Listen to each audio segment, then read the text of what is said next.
O marxismo afirma que a forma de pensar de uma pessoa é determinada pela classe a que pertence.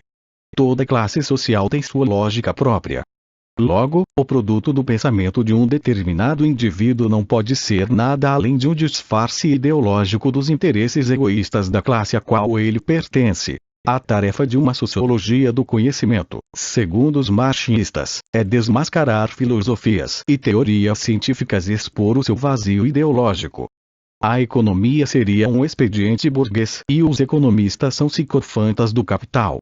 Somente a sociedade sem classes da utopia socialista substituirá as mentiras ideológicas pela verdade. Este polilogismo, posteriormente, assumiu várias outras formas.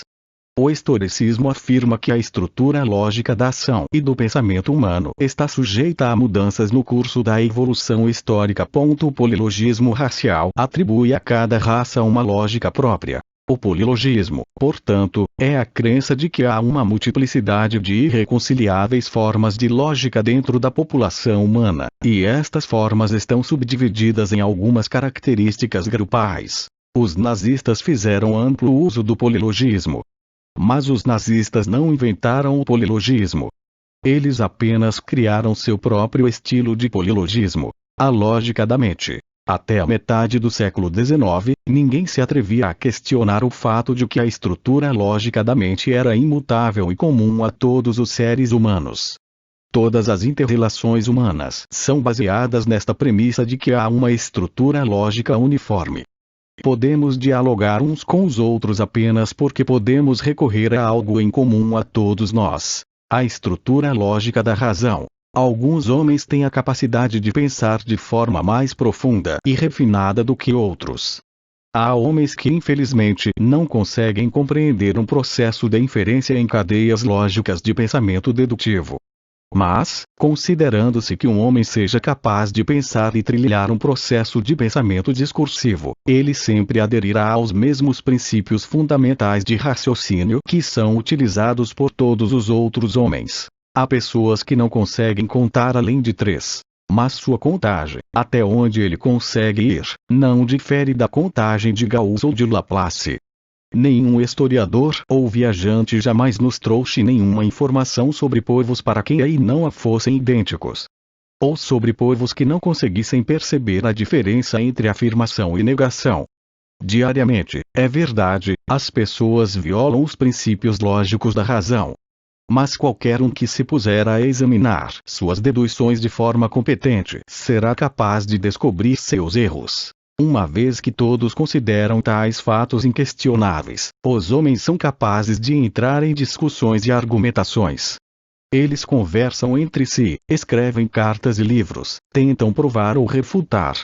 A cooperação social e intelectual entre os homens seria impossível se a realidade não fosse essa. Nossas mentes simplesmente não são capazes de imaginar um mundo povoado por homens com estruturas lógicas distintas entre si ou com estruturas lógicas diferentes da nossa. Surge Marx. Mesmo assim, durante o século XIX, este fato inquestionável foi contestado. Marx e os marxistas, entre eles o filósofo proletário Tietgen, ensinaram que o pensamento é determinado pela classe social do pensador. O que o pensamento produz não é a verdade, mas apenas ideologias. Esta palavra significa, no contexto da filosofia marxista, um disfarce dos interesses egoístas da classe social a qual pertence o pensador.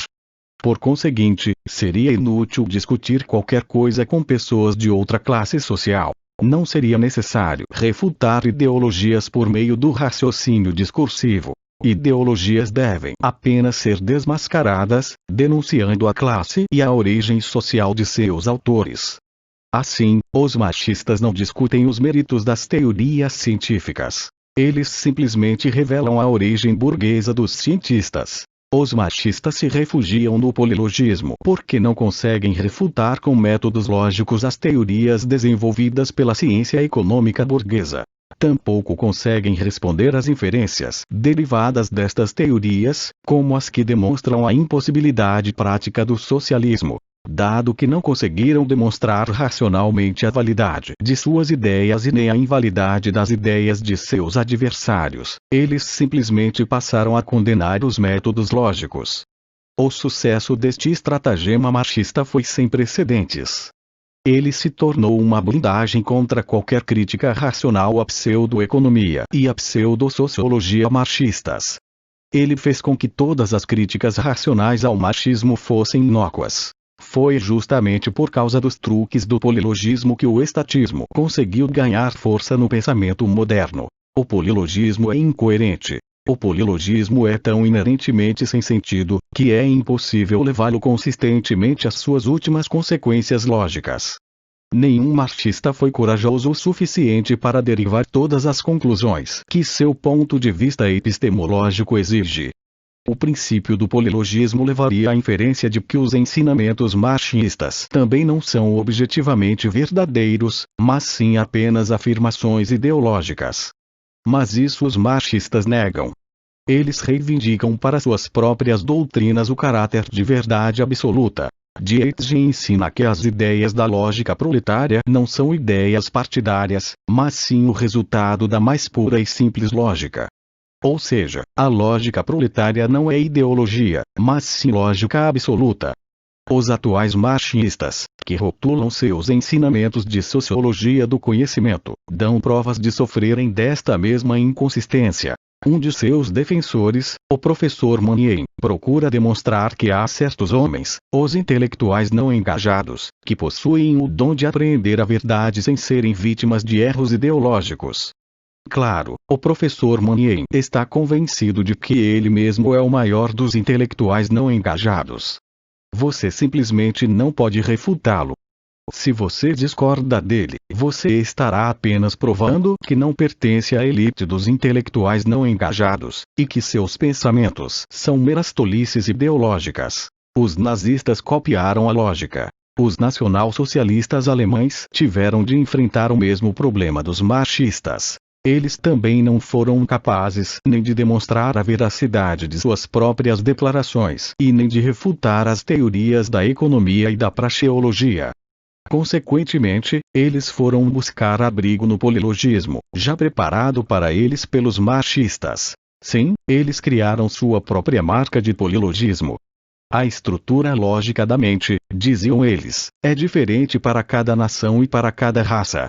Cada raça ou nação possui sua própria lógica e, portanto, sua própria economia, matemática, física etc. Porém, não menos inconsistente do que o professor Mounier, o professor Tirala, seu congênere e defensor da epistemologia ariana, declara que as únicas lógica e ciência verdadeiras, corretas e perenes são as arianas. Aos olhos dos marxistas, Ricardo, Freud, Bergson e Einstein estão errados porque são burgueses. Aos olhos dos nazistas, estão errados porque são judeus. Um dos maiores objetivos dos nazistas é libertar a alma ariana da poluição das filosofias ocidentais de Descartes, e John Stuart Mill. Eles estão. Gostou do vídeo? Então deixe seu like, inscreva-se no canal e compartilhe com seus amigos.